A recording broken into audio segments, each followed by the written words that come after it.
اب جس وقت یہ بچہ دنیا میں آ گیا تو وہ کہہ رہی ہے یا اللہ یہ تو میں نے تیرے دربار میں لڑکی جنی ہے، تو اللہ اس کو فرماتا ہے کہ یہ لڑکی میں نے زیادہ بہتر جانتا ہوں کہ لڑکی ہے کہ لڑکا، تو اس کو اپنے وعدے کے مطابق اپنے اس کو پورا کر۔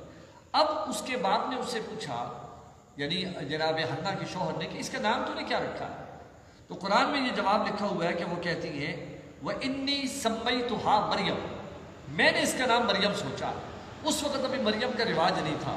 مریم کا مطلب عبرانی زبان میں اور اسرائیلی زبان میں اس کا مطلب ہے عابدہ، زاہدہ، بہت عبادت گزار، بہت زیادہ خوف خدا رکھنے والی۔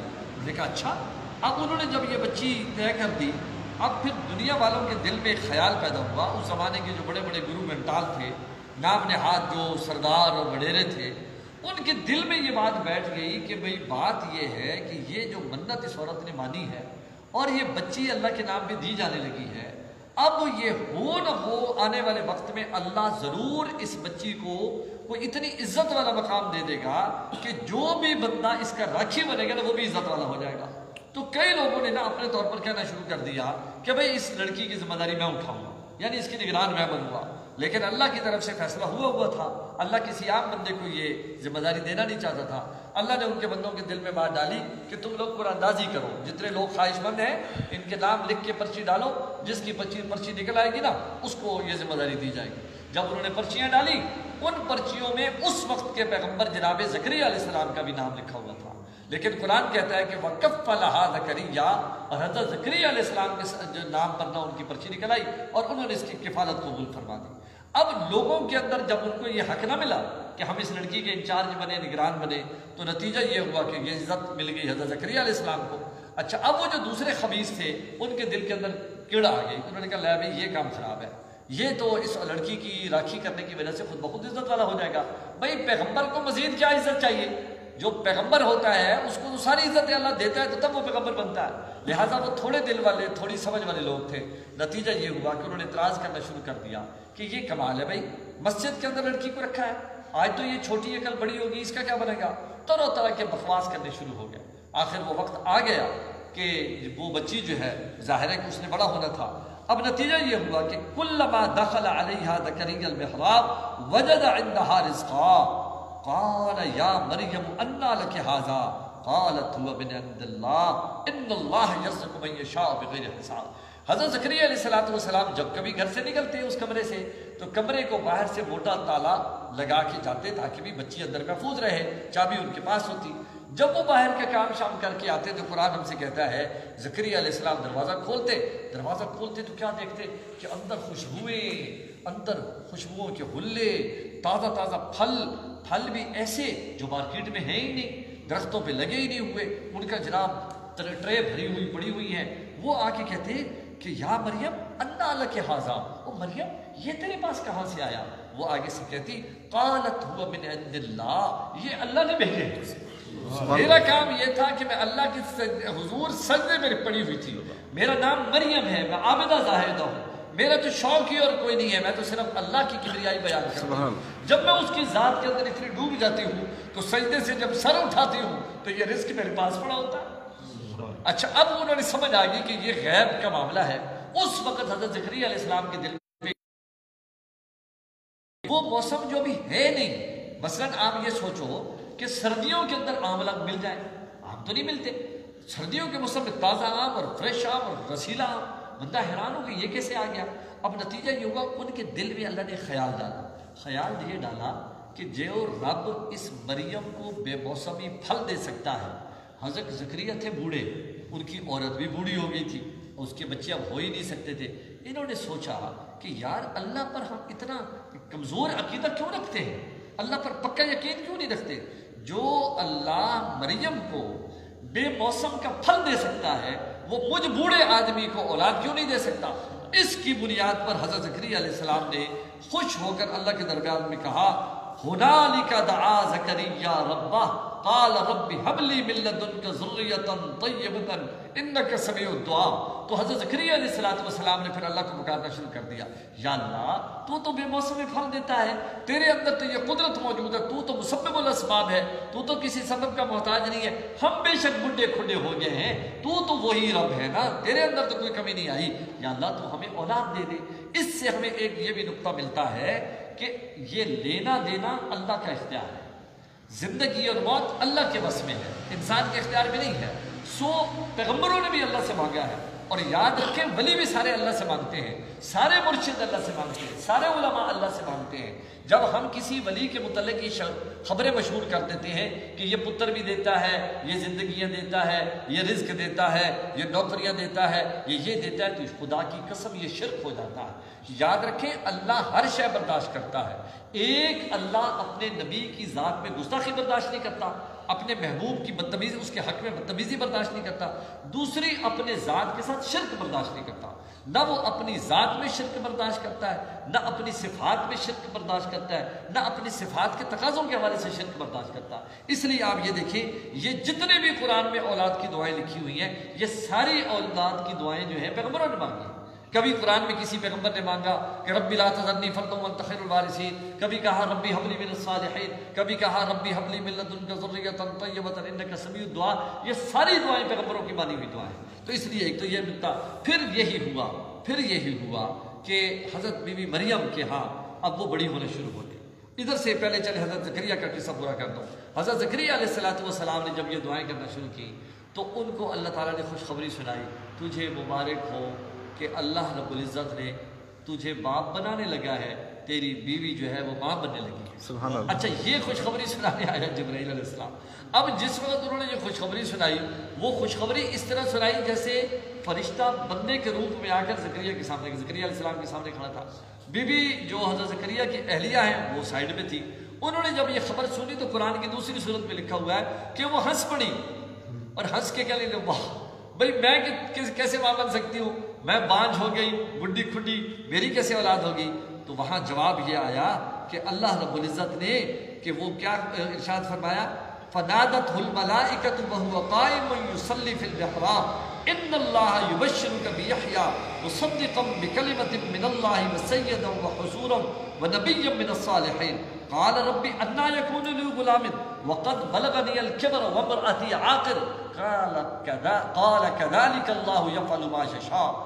اللہ نے کہا اللہ جو چاہتا ہے وہ کرتا ہے. سبحان اللہ. تم بڈھی ہو تو کیا ہو گیا، اللہ تو بے جان سے جاندار کو پیدا کرنے کا رکھتا ہے. اور قرآن میں اللہ نے کہا ہے کہ جن کو عیسیٰ کی پیدائش، آگے حضرت عیسیٰ کا تذکرہ، کہ جو لوگوں کو یہ سمجھ نہیں آتی کہ بی بی مریم کے وجود سے عیسیٰ کیسے پیدا ہو گیا، اللہ فرماتا ہے ان عقل کے اندھوں کو یاد کرنا چاہیے کہ تمہارا باپ جو آدم ہے اس کی تو نہ ماں ہے نہ باپ ہے. جو رب آدم کو بغیر ماں باپ کے پیدا کر سکتا ہے، قرآن میں لکھا ہوا ہے کہ ان مثل عیسیٰ کا مثل آدم، عیسیٰ کی مثال آدم جیسی ہے کہ آدم کو تو اللہ نے بغیر ماں اور بغیر باپ کے پیدا کیا. اس کے ساتھ تو اتنا بڑا مسئلہ ہی نہیں ہوا، اس کی تو ماں موجود ہے، یعنی مشینری پوری موجود ہے. ایک قطرہ اللہ نے اندر بھجوایا ہے، اپنے فضل سے بھجوایا ہے. عورت جیسے بچہ جنتی ہے اس کے اندر اسی طریقے سے وہ بچہ پلتا رہا، آخر وہ وقت آیا جس دن انہوں نے حضرت زکریا علیہ السلام کو یہ خبر دی.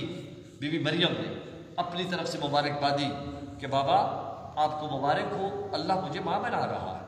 تو زکریا علیہ السلام کانپتے ہوئے کہنے لگے اللہ کی بندی یہ کیا کہہ رہی ہو، باہر تو پہلے جلوس نکلے ہوئے ہیں، میں جدھر سے گزرتا ہوں لوگ کچھ بکواسات کرتے ہیں، بدتمیزی کرتے ہیں کہ جی عورت ذات کو مسجد میں بٹھایا ہوا ہے تو مسجد جو پلیت ہو جائے گی وہ عورت کبھی پاک ہوتی ہے کبھی نہ.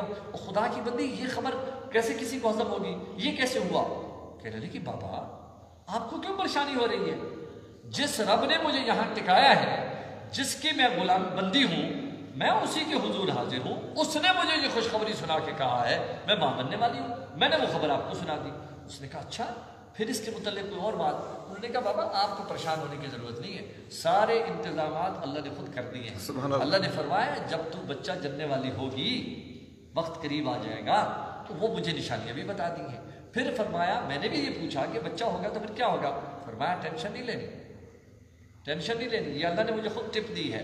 اللہ نے کہا اس وقت اہل کتاب کے اندر ایک چپ کا روزہ ہوتا تھا کہ جو بندہ عبادت کرتا تھا وہ اور سارے کام کرتا تھا، صرف بولتا نہیں تھا. تو اس زمانے میں ایک چپ کا روزہ تھا یہود کے اندر. تو انہوں نے کہا اچھا. تو پھر انہوں نے کہا کہ اللہ نے مجھے کہا ہے کہ جب وہ بندے تجھ سے پوچھنے آئے تم آگے سے وہ ہاتھ سے اشارہ کر کے اشارہ دے دینا کہ میں روزے سے ہوں. تو حضرت مریم کہتی ہے میں نے اللہ سے کہا یا اللہ جب میں کہوں گی میں روزے سے ہوں تو پھر آگے حضرت زکریا نے فرمایا میں بھی تم سے یہی پوچھنے لگا ہوں کہ جب بندے جلوس نکال کے مجھے برا بھلا کہیں گے تو میں ان کو چلو تیری طرف بھیجوں گا، تو آگے سے اشارہ کر کے کہے گی کہ میرا روزہ ہے، تو پھر وہ تو مزید دنگا فساد کریں گے، بدتمیزی کریں گے، توہین کریں گے مسجد کی. آگے کیا ہوگا؟ کہنے لگی بابا یہ بھی پریشان نہ ہو، اس کا حل بھی اللہ نے بتایا ہے. اللہ کہتا ہے تجھے میں ایک اور معجزہ دکھاؤں گا، بس یہ جلوس آنے دو. تو وہی بات ہوئی. چند دن کے بعد جب یہ خبر جنگل کی آگ کی طرف پھیل گئی کہ جناب زکریا جو ہے انہوں نے بتایا ہے کہ جو مریم اللہ کے گھر ٹھہری ہوئی ہے اس کی شادی بھی نہیں ہوئی، کسی مرد نے اس کو ہاتھ بھی نہیں لگایا، کسی مرد کو اجازت ہی نہیں تھی اندر جانے کی، صرف جو محرم ہے حضرت زکریا اس کے خاندان کے وڈیرے ہیں، بزرگ ہیں، وہ جاتے ہیں، چابی ان کے پاس ہے. لیکن وہ لڑکی کہتی ہے میں ماں بننے والی ہوں. تو لوگوں نے جناب ریلی نکال کے آگے اب آئے. جب حضرت زکریا نے باہر دیکھا کہ جلوس آ گیا ہے تو انہوں نے کہا کہ باہر آئے. لوگوں نے بدتمیزی کی، انہوں نے کہا آرام تمیز، اللہ کا گھر ہے، اونچا مت بولو. سب لوگ اندر نہیں آ سکتے کہ یہ اللہ کا در ہے، اس لیے جو بڑے بڑے یہ گرو گھنٹال 5-7 سردار کھڑے ہیں تم جاؤ، آپ بھی آ جاؤ، آپ آ جاؤ، آ جاؤ.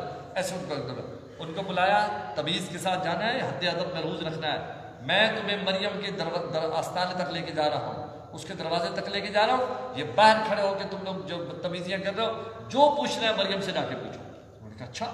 وہ جناب وہ آ گیا دروازے پہ. بی بی مریم اپنی عبادت ریاضت کے اندر مشغول ہے، بچہ جو ہے پنگوڑے میں پڑا. اچھا اب جناب انہوں نے سوال کیا او بی بی یہ کیا مسئلہ ہے، یہ بچہ کدھر سے آیا ہے، کس کا بچہ ہے؟ تو بی بی مریم نے ہاتھ کے اشارے سے، کوئی اشارہ ہوگا اس زمانے میں، انہوں نے اشارہ دے کر کہا کہ میں تو روزے سے ہوں. اچھا جب انہوں نے کہا کہ میں روزے سے ہوں تو قرآن ہم سے کہتا ہے کہ انہوں نے حیران ہو کے کہا کہ آج تو عجیب بات کر رہی ہے کہ جس وقت ہم نے تم سے سوال پوچھنا ہے تو تو کہہ رہی ہے کہ وہ میں روزے سے ہوں، یا ہم کس سے پوچھیں؟ تو وہاں وہ کہتی ہیں کہ میرے رب نے مجھے اشارہ دیا ہے جو سوال کرنا ہے اس بچے سے پوچھو.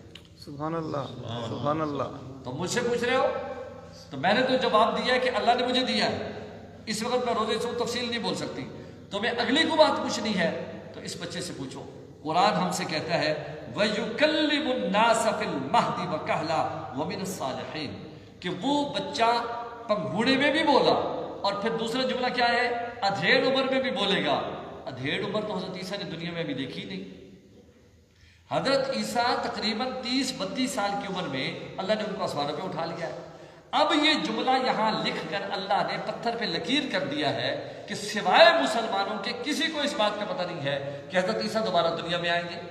اور جب دوبارہ دنیا میں آئیں گے، ادھیڑ عمر کس کو کہتے ہیں؟ جب بندہ 40 کو کراس کر جاتا ہے. جب 40 کو کراس کر جاتا ہے تو پھر سمجھیں کہ وہ اب اونچائی چڑھ چکا ہے، اب وہ نیچے اترنا شروع ہو گیا ہے. کیونکہ حضور صلی اللہ علیہ وسلم نے فرمایا میری امت کی عمر جو ہے وہ 60-65 کی گیڑ میں ہے. تو اب وہ فرمایا کہ ادھیڑ عمر میں بھی بولے گا. تو پہلے کب بولا؟ جھولے میں کبھی کو بولا. اب لوگوں نے بی بی مریم کو تانا دیا کیسی باتیں کر رہی ہو، اس بچے سے ہم کیسے پوچھیں؟ تو انہوں نے اشارے سے کہا تم پوچھو. مطلب وہ یہ کہہ رہی ہے پوچھنا تمہارا کام ہے، جواب دلوانا اس کا کام. سبحان اللہ. تم پوچھو نا. تو بی بی مریم کے اشارے سے ان لوگوں نے پھر بچے سے پوچھا ہاں بھی سونے تو کتوں آئے ہیں، کون ہے تو قرآن میں اس کا جواب لکھا ہوا ہے کہ آگے سے حضرت عیسیٰ ایسے بولنے لگے جیسے بڑا مدبر، مفسر، محقق، مبلغ بولتا ہے. کہتے ہیں انی عبد اللہ آتانی الکتاب وجعلہ نبیا، میں اللہ کا بندہ ہوں، ان قریب مجھ پر کتاب بھی نازل ہوگی. وہ لوگوں مجھے میرا رب نبوت کا تاج بھی پہنانے والا. سبحان اللہ، سبحان اللہ. یعنی میں کوئی عام نہیں ہوں، میں خاص ہوں، چنا ہوا آدمی. سبحان اللہ. جیسے ہی لوگوں نے دیکھا کہ وہ بولنا شروع ہوا، لوگوں نے وہاں سے چوتھا گیٹ لگایا، بھاگے. اس نے کہا اللہ ابھی تک اب خراب ہے، یہ تو بچہ وہاں کی گود میں بولنا شروع ہو گیا. جنگل کی آگ کی طرح باہر خبر پھر گئی. یہ حضرت عیسیٰ علیہ السلام کا پیدائش کے بعد دوسرا بڑا معجزہ ہے. پیدائش بھی معجزہ ہے اور اس کے بعد یہ ان کا بولنا بھی معجزہ ہے. تو اس طریقے سے پھر آگے بڑی گفتگو ہے. اس کے علاوہ جو اس سورہ مبارکہ کے اندر ہمیں دیگر موضوعات ملتے ہیں، ان میں سے ایک تو ہمیں یہ اہم موضوع ملا ہے کہ اللہ نے فرمایا یاد رکھو جو دنیا میں ہے اس نے بالآخر چلے جانا ہے، بے شک کوئی بھی نہیں بچے گا۔ اگر کسی نے بچنا تھا تو وہ آمنہ کے لال نے بچنا تھا، جناب محمد رسول اللہ نے۔ اگر انہوں نے بھی موت کا ذائقہ چکھا ہے تو اللہ فرماتا ہے کل نفس ذائقۃ الموت، موت کا ذائقہ تمہیں بھی چکھنا پڑے گا۔ دوسرا اس کے اندر ایک اور معاملہ آیا ہے کہ جب غزوہ احد میں حضور صلی اللہ علیہ وسلم کی شہادت کی خبر پھیل گئی تھی، اور جب شہادت کی خبر پھیلی تو لوگوں کے قدم اکھڑ گئے، تو اس کے بعد پھر قرآن نازل ہوا۔ خیر حضور ظاہر ہو گئے اور لوگ پھر مجتمع ہو گئے۔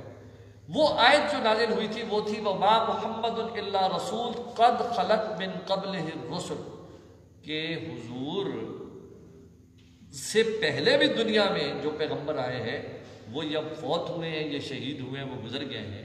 تو اگر حضور کے ساتھ بھی ایسا ہو تو کیا تم پھر حضور کا راستہ چھوڑ کے بھاگ جاؤ گے؟ اچھا، یہ آئی غزوہ احد کے بعد۔ اس آیت کو جیسے دیگر آیتیں نازل ہوئی، لوگوں نے سنا، پڑھا، ادب کیا، سب کچھ کیا۔ اب سچ مچ جب حضور دنیا سے پردہ کر گیا، جب سچ مچ حضور کا وصال ہو گیا، تو کوئی ماننے کے لیے تیار ہی نہ ہو کہ حضور فوت ہو گئے، یعنی حضور نے دنیا سے پردہ فرما گیا۔ حتیٰ کہ حضرت عمر فاروق جیسا بندہ تلوار نکال کے آ گیا، خبردار اگر کسی نے کہا کہ حضور اس دنیا سے پردہ کر گئے، جو ایسا کہے گا میں اس کی گردن کاٹ دوں۔ اتنے میں کہتے ہیں حضرت ابوبکر صدیق سامنے آ گئے، انہوں نے آ کر کہا عمر حوصلہ آرام۔ حضرت ابوبکر ممبر پہ چڑھے اور قرآن کی یہ آیت پڑھنا شروع ہو گیا وَمَا مُحَمَّدٌ إِلَّا رَسُولٌ قَدْ خَلَتْ مِن قَبْلِهِ الرُّسُلُ۔ جب اس آیت کو بنیاد بنا کے پڑھا، خدا کی قسم تفاسیر میں لکھا ہے صحابہ کہنے لگے اللہ حضرت ابوبکر پر کروڑوں رحمت نازل فرمائے، اس کی بصیرت کو اور اللہ تعالیٰ بڑھائے۔ یار کیا بات ہے، ہمیں یوں لگ رہا تھا جیسے کہ یہ آیت آج نازل ہوئی ہے۔ اس آیت نے آ کر ہمارے اس غم پر پردہ رکھا، ہمیں ڈھال بنا دیا کہ بھائی حضور بھی دنیا سے پردہ کرنا ہے۔ اور اس سے واقعی اس سے بڑا کوئی دکھ نہیں ہے قیامت تک کے لیے کہ اس سے بڑا کیا دکھ ہو گیا جب حضور، ہمیں تو خبر ہی نہیں ہے نا، ہم نے تو منظر ہی نہیں دیکھا۔ صحابہ کرام سے پوچھو جن کے سامنے حضور جب نظروں سے اوجھل ہوئے تو ان کی زندگیوں میں کیسے پہنچا لایا۔ ایک اور آیت یاد آ رہی ہے کہ دیکھیں اللہ تعالیٰ نے ہمیں کتنی نعمتیں دی ہیں۔ اللہ نے ہمیں انسان بنایا، اللہ نے ہمیں مسلمان بنایا، اللہ نے ہمیں جسم و جان دیا، طاقت دی، بولنے کی، دیکھنے کی، سننے کی، چکھنے کی، یعنی ساری صلاحیتیں دی، مگر اللہ نے ہمیں احسان نہیں جتلایا۔ سورج، چاند، ستارے، موسم، بہار، یہ وہ، کوئی احسان نہیں۔ قرآن میں پڑھے نا ایمان سے ایک آیت ملتی ہے جس سے اللہ تعالیٰ ہمیں پہلی دفعہ احسان جتلاتا ہوا نظر آتا ہے، اور وہ بنتا بھی ہے۔ بھائی بات یہ ہے، میرا کوئی محبوب ہو، میں کسی کو تحفہ اگر دوں تو یہ شوقہ کام۔ پہلی بات تو یہ کوئی اپنے محبوب تکنے بھی نہیں دیتا، گفٹ تو کسی کو کیا کرنا۔ اللہ کا جگرہ دیکھو، قرآن میں اللہ تعالیٰ کہتا ہے قد من اللہ علی المؤمنین اذ بعث فیہم رسولا۔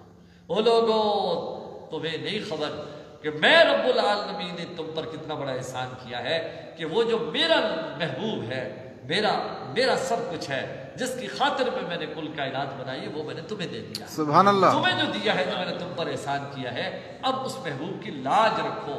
اس نے جو مکے میں پتھر کھائے ہیں نا، اس نے کسی کا کچھ نہیں چرایا تھا، تمہاری خاطر کھائے۔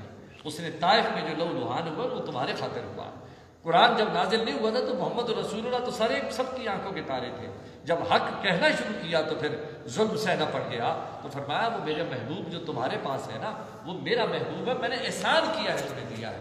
تو اس کے علاوہ اور کئی موضوعات اس میں بکھرے ہوئے ہیں، اور یہ بھی فرمایا ہے کہ کائنات بھر میں صرف ایک دین، اور آدم سے لے کر محمد الرسول اللہ تک ہر پیغمبر صرف ایک دین کا ہی سبق سکھانے آیا ہے کہ ان الدین عند اللہ الاسلام، اللہ کے نزدیک دین صرف ایک ہے اور وہ اسلام۔ اس کے علاوہ اور موضوعات ہیں۔ اللہ مجھے اور آپ سب کو قرآن سے اپنا تعلق جوڑنے اور اس کا فہم حاصل کرنے کی توفیق عطا فرمائے، اور اپنی زندگیوں میں قرآن حفظ نہ اگر ہو سکے تو مطالعہ قرآن ضرور رکھنا چاہیے۔ اور یہ رمضان ہمیں یہی سبق سکھاتا ہے کہ روزانہ تھوڑی دیر کے لیے تلاوت کریں، زیارت کریں۔ اس کو دیکھنا بھی ثواب ہے، اس کو چھونا بھی ثواب ہے، اس کو چومنا بھی ثواب ہے، پڑھنا بھی ثواب ہے، سمجھنا بھی ثواب ہے، سننا بھی ثواب ہے، اور عمل کرنا تو پھر بہت بڑا ثواب ہے۔ اللہ سب کے لیے آسان فرمائے۔ بسم اللہ الرحمن الرحیم، الحمدللہ رب العالمین والعاقبۃ للمتقین والصلاۃ والسلام علی سید الانبیاء والمرسلین، ربنا هب لنا من ازواجنا وذرياتنا قرة اعین واجعلنا للمتقین اماما۔ یا اللہ تیری توفیق سے یہ سارا کام ہوا، یہ تراویح ہمیں نصیب ہوئی، اور یا اللہ اس عمل کو قبول فرما، اور یہ مطالعہ قرآن کا یہ شوق جو آپ نے دیا ہے مرتے دم تک یا اللہ ہمیں قرآن سے اسی طرح لو لگائے رکھنے کی توفیق عطا فرما، قرآن فہمی کا شرف نصیب فرما، قرآن پر عمل کرنے والے خوش نصیبوں میں ہمارا نام شامل فرما، یا اللہ یہ قرآن اور رمضان ہمارے حق میں سفارش کرنے والا بنا، ان کی ناراضگی سے ہمیں یا اللہ امان عطا فرما، جتنے احباب نے دعاؤں کی درخواست کی سب کی نیک دعائیں قبول فرما، ہمارے اور آپ کے جتنے پیارے اس دنیا سے رخصت ہو گئے یا اللہ سب کی قبر کو بہار فرما، ہمارے والدین کریمین اساتذہ شاگرد ائمہ مقتدی دوست احباب مہربان، اور یا اللہ یہ جو سینٹر بن رہا ہے تیرے فضل سے بن رہا ہے یا اللہ جلد از جلد اس کے چھوٹے موٹے جو کام رہ گئے مکمل کرا کے روزوں کے بعد پوری آب و تاب کے ساتھ یہاں قرآن اور حدیث کا نور پھیلانے کا ہمیں شرف نصیب فرما، اور اسے منبع نور اور اسے چشمہ فیض بنا دے، کرم فرما دے بیدک الخیر انک علی کل شیء قدیر، وصلی اللہ، اور جتنے کرونا جیسی بیماریاں آئی پڑی ہیں دوسری وبائیں ہیں یا اللہ سب سے ہمیں نجات عطا فرما، وصلی اللہ تعالی علی خیر خلق محمد وعلی آلہ وصحبہ اجمعین، آمین برحمتک یا رب العالمین۔